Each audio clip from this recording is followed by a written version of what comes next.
The biggest thing out of all of it is giving back, which is why I wrote Aiming High. When I get to speak to an audience, to high school kids, to companies, whatever it might be, and share my story and my journey, you want to talk about a buzz when somebody comes over to me after or calls or emails and I see that I just made a connection with them. When I get those moments and I see the magic and the lights come on and somebody has the eyes that wants help, you never think about that. You just want more of that. This is Entrepreneurs the Playbook, where I give you access each week to the world's greatest athletes and executives about their personal and professional playbook and what has made them champions on and off the field. This is the Playbook. This is Dave Meltzer, CEO of Sports One Marketing with Entrepreneur the Playbook, and I got a treat for you. I feel like I have a soul brother, a brother from another mother. Darren Prince wrote this book, Aiming High, about how prominent success turns into failure and back into success. And we'll talk about creating voids, shortages, and obstacles to actually make yourself successful. And I will talk about how you feel you allowed that to come in your life. So Darren Prince, welcome to the Playbook. Thanks for having me, my man. It's so cool. We were talking earlier, I love when I get New York, New Jersey guys in here because I feel for some reason in past lives I'm at home. And I don't know why, but people look at me and go, there's no way you're from San Diego. Although we have something else in common. We're both Charger fans. Die hard. Tell me how that happened. It was 81 or 82. I was at an indoor soccer game. My dad was helping a friend do PR for the New Jersey Rockets, which are no longer in business. They were playing the New York Arrows, I remember, the Steve Jungle, who was the greatest to ever do it indoor. And I was just obsessed with that playoff game. Winslow blocked the kick. Ralph Benershka hit it, nailed it. Winslow got carried off the field, and that was it. I was obsessed ever since 37 years ago. It's interesting because I ran Leigh Steinberg, and Leigh's one of his first clients was Bartkowski and Ralph Benershka. And he started the Kicks for Critters, which always attracted me to Leigh because every guy went to a huge high school in San Diego. Eric Karras, Kofler, Noakes, Ricky Williams, and Leigh and or I, as the careers progressed, represented every kid from my high school. But Ralph still is one of his favorite clients and considers an epitome of why he became a sports agent to create social change. And as you know, Ralph was sick as well. Of course. And anyway, so we share that. Now, let's talk about your sports career, because a lot of people come to me and they have a very narrow point of entry, right? When they want to work in sports. Right. It's like, I want to be Brian Cashman. I'm like, okay, that's terrific. There's one of those jobs in the world. And that's why you think it's so competitive to get a job in sports or have a sports career. Yes. When I look at you, Darren, that's what I think about when I think of sports career, is that you developed skills, knowledge, and had a desire to work in sports. And you've made and lost more money than most people in sports, which makes you a success in my mind. Kind of take me through, because it started at a very young age, that journey of how you developed the skills and knowledge to complement your desire to work in sports. It's a great question. It's one that hasn't come up yet. I'm good at that. I was a slow learner in school, and it wasn't my thing. I was classified as having a learning disability, and my dad more or less knew that he saw certain moments of greatness that I had at times. He always told me that I was a statistical genius. There'd be numbers that I would just see. And you're on the spectrum, man. Boom, boom, boom. I'd be able to, give him, whatever the numbers were. And at 14 years old, I came downstairs to talk to him about my baseball card collection. All my friends were dating. At that point, they were corny, weird. No guys collect the cards anymore. And I held down 3 jobs. I was squeezing orange juice at a supermarket, delivering newspapers, and a busboy at a diner called Don's in town. And I took all that extra money and I bought my friends cards. Back then, they would come in these plastic shoe boxes, and $20 here, $30 here. I said, Dad, I need insurance on my baseball cards. He thought I was nuts. He goes, what do you need? I said, about 8 or 9. He's like, I'll get you $1,000 this week. I said, no, it's about 8 or 9,000. So now his head's spinning. I sit down with him. I go upstairs. At the time, there was a price guide called CCP. Current Card Price Guide. It was a little newspaper. The only thing out there was no internet. No internet. Came every week, and I ran to the mailbox. It was the greatest thing in the world to see if my cards went up or down. It was the stock market. And he challenged me as I showed him the prices. And he's like, but who's going to buy these? And there was these brothers, Rocco Salino in Livingston, New Jersey. They had a baseball card show at the local Holiday Inn. I had the newspaper ad ready, and I pulled it out. I said, for $20, I can get a table here. And Steve Simon, who's the VP of my agency now, I go back with him 38 years. We split it $10 a piece. I spent 2 solid weeks every single day after school meticulously pricing the cards. I got one of those little guns with the printed pricing and beautiful holders with the screws. And this was my moment. This was my time. I wanted to make sure that I didn't just have the best cards, but I had the best display. And I made over $1,000 on that Sunday afternoon at 14 years old, which was enormous. Yeah, money. back then too, Back right? then. I always say I, negotiated billions of dollars in the early days when $1 billion was a lot of money. Right. Like Westlaw, when I worked there, we sold for $3.4 billion in '95. I'm like, you don't understand. Nobody sold for $1 billion in 1995. It was a rarity. Yep. Like now that goes on. Now I have an interesting entrepreneur question for you because this is for entrepreneurs. Partnership's a big issue. Mm-hmm. And even at 14, you guys split the table for $10. And my friend invented Pictionary, and he talks about his 3 partners and the buyouts that existed just verbally because it's so informal. Of course. What was your arrangement? Because you did split the $10 to get into it. What was your arrangement on the profits? Because they were your cards. Another good question. I talk about it in the book. Steve went in it more for the hobby and the fun. I went into it to make a profit. Nice. I knew that this was all about making money to me. I didn't care about anything else. You weren't emotionally attached to your cards? No. So he had his cards, I had mine. Oh, so he had his own cards in his own inventory. So he had his. Some of the stuff we shared, but the majority of it was mine. And how did he do? I'm just curious. How did he do on his sales on that? He did okay. I mean, I think maybe he made $100, but again, back then. Yeah. So it's interesting. And the reason I point this out is so many people, especially in sports, kids, areas where we're most emotionally attached. I call it the irrationality of middle-aged people. Right. We'll do anything for our kids and anything for sports, pay way too much. But when people take an emotional attachment to the business of sports, they do about 1/10. Right? Where you're looking at your cards, you got the advance sheets every week. Yep. Right? And you're looking at, Tony Gwynn's my favorite player. Who cares? If it's not worth anything, I don't want it. Yep. Right. And then you're taking advantage of the emotional side of purchasing because you basically were going to people and going, hey, man, when they were like, cards aren't cool. Good. Then give me yours. Right. Right? It's 100%. It worked both ways. Right. Exactly. Steve did that exact thing. He overpriced a lot of his favorite cards. He's the biggest Dave Winfield fan. Mattingly, a lot of the guys that were huge back then, and just overpriced them because he didn't want to sell them. Yeah. Me, I just looked at it as well. I'll just sell it and buy more with the profit. And to this day, right, you're still in the collectibles business. More I wouldn't say I'm in it, but I'm in the industry because my clients go to sign autographs at these conventions. So I do walk around and see a lot of these guys I've known 30 years, which is amazing. I was at the National this year, and that was a blast. And then, me running Leigh Steinberg, I feel the same way, right? My relationships run deep. But I still think I'm in the collectibles business, meaning that irrational middle-aged men business where people will pay money for you to show up, right? Appearances, signings, et cetera, per piece, et cetera. And you can imagine the evolution of that over the years. And I think it's much more sustainable because than cards. Because when we're looking at the personalities, we can have a bigger, greater inventory and make bigger margins as well, as long as we maintain the relationships, be kind to our future self. Now, speaking of be kind to future self, this, even at a young age, you had some difficulties, as I did, right? I grew up in Akron, Ohio, surrounded by the wrong people and the wrong ideas.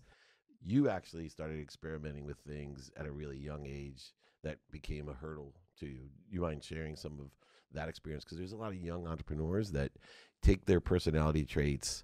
I believe we have unconscious competencies, energetic and genetic. Yes. And you have some genetic ones like I have, some personality and characteristic traits that are self-sabotaging, demeaning, not fulfilling. And at like the age of 12, you were experimenting with like weird drugs and stuff. Absolutely. My first experience was at 12. I was in sleepaway camp. I had terrible stomach pains one night. And the counselor took me to the infirmary. And the nurse gave me this green liquid in a plastic cough syrup cup. And it tasted like complete garbage. As I was walking back across the softball field, I felt every feeling I needed to feel. I knew right then that that's how Darren Prince needed to feel 24/7, 365 days a year. Every insecurity out the window.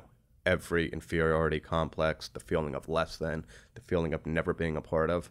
It was a love affair from the minute it hit every part of my soul. And I didn't think anything of it. I went back to the bunk. I'm flirting with the girls next to me. The guys are laughing with me, not at me. Prince is hilarious. And I felt cool. I felt accepted. I felt like the man. The next day I woke up, did all my activities as if it's just a regular day at camp. I'm lying in bed that night with no stomach pain whatsoever. Wow, that feeling was amazing last night. And I called the counselor. I said, my stomach's killing me. I got to go back to the infirmary. So this went on for 3 weeks until my mom and dad came up for visitation day and wound up finding out I was taking liquid Demerol. My mom went ballistic, and that was the end of it. Yeah. And were you able to quit like immediately? Well, I was able to quit only because I was 12 years old. Yeah, I had no resources to get it and no idea where to find it. Yeah. I got reconnected with that feeling of opiates at 15 when I went to a dentist appointment for some wisdom teeth to be pulled. Yeah. And again, not really thinking much of it and putting two together, a liquid versus a pill, that feeling came right back to me. And I went through 2 prescriptions in a matter of 5-6 days. And, my mother, seeing her son, supposedly in pain. Nobody wants to see somebody suffer. So she took him back to the dentist to get a refill. Yeah. And then how'd that end? At that point, I was making money. Mm-hmm. And even though I couldn't drive, I had some very prominent people. My name baseball card said was really getting out there in the trade papers. I had doctors and, I would kind of talk to a doctor friend. They talked to my mom and, whatever I needed to do. I got anxiety, I got this. And there were certain medications I was given at that time. Eventually, when I got to be 17, 18 years old, forget it, all bets were off. And then I just had full access to everything. Wow. It's interesting because I started chewing tobacco when I was 14. And I hated it. It was disgusting, but I loved the way it made me feel. And in fact, to the day, I probably quit 5-6 times in my life, but it kept me off of other things. Mm-hmm. Right? Nicotine might as well be heroin to me. Right. I quit one time. I realized how addicted I was to that feeling when, prominent, very wealthy entrepreneur on an important conference call, and I put it on mute, jump in my car. No cell phones in those days. Jump in my car, go down to the gas station, pick up a chew, and come all the way back and risk everything on that conference call because I was jonesing for that feeling. And even to the day when I quit, and I tried everything to quit, I always would go back. I'd feel confident that I don't need it. Someone would give me one on a golf course when I was a little bit buzzed, a couple drinks. Or I played adult baseball and someone's like, just try one. And in my mind, I'm set now, right? I quit. Right. I'll just have one. The next day I'm buying it. Of course. What scared me out of it, which was really weird, is you would think with having kids, I quit on the first kid and then I started again. I quit when the second kid was born, started again. Quit on the third kid, start again. My wife figured it out. She said to me, and I adore my wife, she said to me, Dave, you know what? You can go ahead and dip because I figured this out.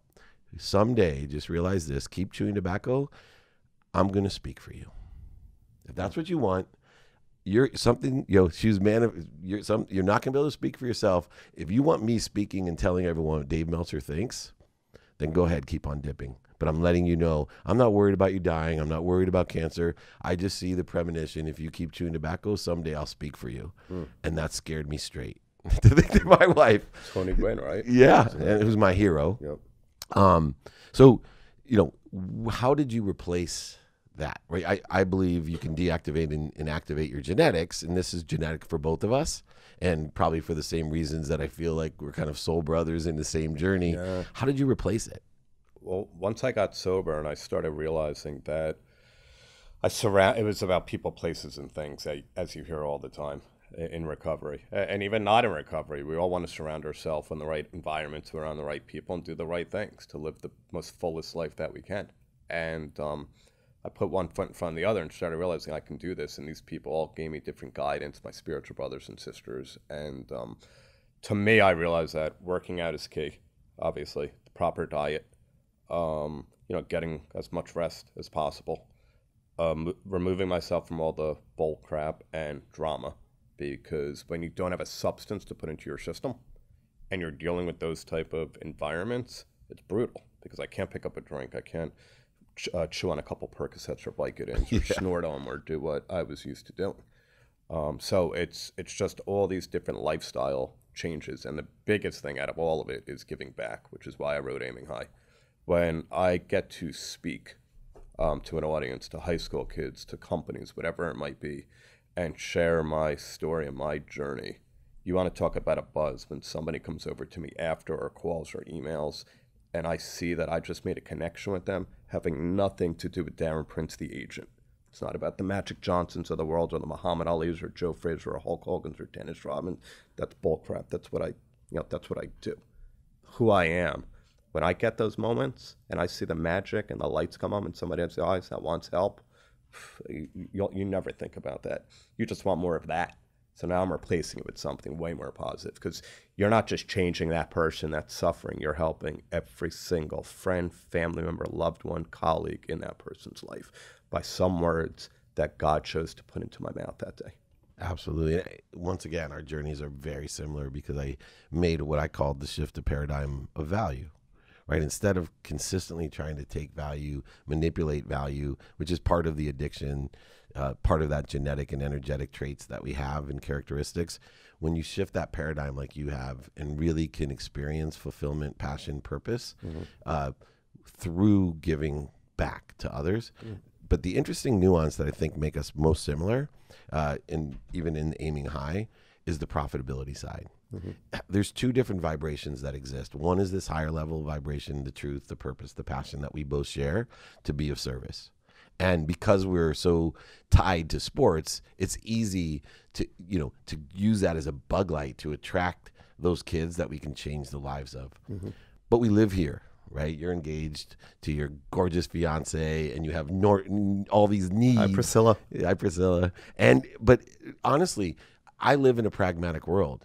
And my philosophy is make a lot of money, help a lot of people, and have a lot of fun. And kind of reading through your book and doing research on you, I love the fact that you still live in this real world where you believe that we can be the most abundant by creating margins and profitability. And although we live emotional lives, we have been able to detach the emotion from that outcome. What advice would you give to a young entrepreneur who wants to be a Dave Meltzer or Darren Prince? Honestly, it's the same thing Magic always talks about at his speeches. You got to get that mentor. You have to get somebody that has accomplished and gotten to where you are trying to get to, because you learn from years of their losses and their pain, and you learn from all their successes. As you've had mentors, I've had mentors, Magic and several others. And still have them. Still have them. Just spending a little bit of time with them. Don't be bashful. Don't be shy. Just even if you're just a sponge around an environment, as somebody that you look up to, that's gotten to where you are trying to get to. That's the key. Don't listen to your friends, moms and dad. Their support is great, but you got to be around somebody that doesn't just talk the talk, that's walk the walk. And not just had epic success. You want the people that have fallen. Because I've made and lost millions of dollars 3 times. Yep. The third time I made it back, and I haven't looked back, knock on wood, since, I realized that there was a talent and there was people that were surrounding me that I was, again, being a sponge off of to make sure it never happened again. Because there's a lot of people that make millions and lose it and never come back. Yeah. Do it a second time, okay, maybe it was luck. Do it a third time. Yeah, I've done it twice, and I don't plan on doing it a third time. No, so what I did the same thing, picked the right mentors, studied, not because I don't believe just in live mentors. I believe in dead mentors. So I studied Rockefeller, Vanderbilt. I still study consistently an energy of money, understanding that money meant to me security, freedom, pride, like all these different energies. And now it's just options for me. And one of those options is security. And so to maintain that through situational knowledge of others, however it comes, whatever mediums it comes in, what's the best lesson that you learned to keep your money? Keep my money. To keep it. You and I can attract money. Yeah. Since we were born, Yep. Right? I'm 9 months out of law school, millionaire. You very young age, making money. I believe we carry that energy. But what lesson did you learn to keep your money? It took me a while, though, Dave. I mean, it took me, you're talking 18, 20 years ago until I really started to, you have to just learn to say no, because there's so many people that want help. It doesn't mean you don't help, but there has to be a way to do it, because when somebody, in my opinion, needs a loan for $2,000 or $3,000, that's the wrong person. You know you're never getting it back. You have to understand that in a situation like that, you're okay giving the money knowing you're never going to see it again. Somebody needs 50 grand for an investment or something. They put a plan in front of you or something. They need to get it off there. It's a different story. You can do the due diligence. You get a piece of equity. Maybe there's a back end play on it. But I've learned to say no a lot more. But Priscilla also knows me. It's difficult. But I've just reduced what I've done to help people. And that really just allows me to keep my money, because my lifestyle isn't anything crazy. We go on a couple, amazing vacations a year. She is, very modest. She's not a shopper. Thank God, very little. I'm in jeans and sweatpants. It's not about the Darren Prince in the early 20s wearing $50,000 Rolexes and driving $200,000 cars. Right? Look, we both got it on right now. I drive an Escalade, and I drive a Volt. I don't. We're going to be buying a house down in Newport Beach next summer. It's not going to be a $10 million place. I don't need it. That's cool. Not my life. We're going to have you around. That'll be awesome. That's not my life anymore. It's about just humble, nice, just what I need without overdoing it. Yeah, I think radical humility was the lesson that I learned, because if you're humble, you ask for help. 2, you don't have the needs to buy things, different things, more things to make us happy. What makes me, I always say, people ask me, what does it feel like to be a millionaire? When I knew what it felt like to be a millionaire is when I gave $1 million away. That's amazing. Right. Yeah, that's what it's like to be a millionaire. That's when I knew. And with Paul Allen passing, right, I know that he's not the richest man in the cemetery, because he had at least the experience of being able to give away what he had earned, right, what he had attracted to himself. Things come through us, which, reading your book and understanding you, I love the fact that nothing's for you. You don't live in a world of just enough or not enough. You live in this world now of more than enough, and you're allowing things to come through you for the benefit of others, not just the money, but the experience. And I think, anyone that picks this up is going to learn a lot about setting expectations, limitations, and understanding your own genetic and energetic disposition. And so I highly recommend it. Last question. Everything from rags to riches, rags to riches, rags to riches. 3 times. You beat me by 1, and hopefully let's keep it that way. No, I don't want to be beat by 2, and I don't want to tie you. No, that's not a record I'm looking for. Yeah. What legacy do you want to leave when it's all said and done? My legacy would be about to create change with this opiate epidemic, and to show people that hope and recovery exist. That I wake up every day thinking about what I can give instead of what I can get. And I want kids and adults that are suffering, not just in this country, but around the world, to understand that when you cross over, and if that drop of rain can fall on your face and you get that moment of clarity like I did, that's strength beyond anything you'll ever experience in your lifetime. And it's not shame. It's complete, utter strength to surrender and understand that you can do this and change your life and inspire a lot of other people. That's awesome. Well, I have the radically humble Darren Prince here with Aiming High. Certainly appreciate it. Thanks for all the lessons and the miracles that come from those lessons. We'll do this again, as you're going to be our neighbor very soon. This is Dave Meltzer with Darren Prince on Entrepreneur, the Playbook.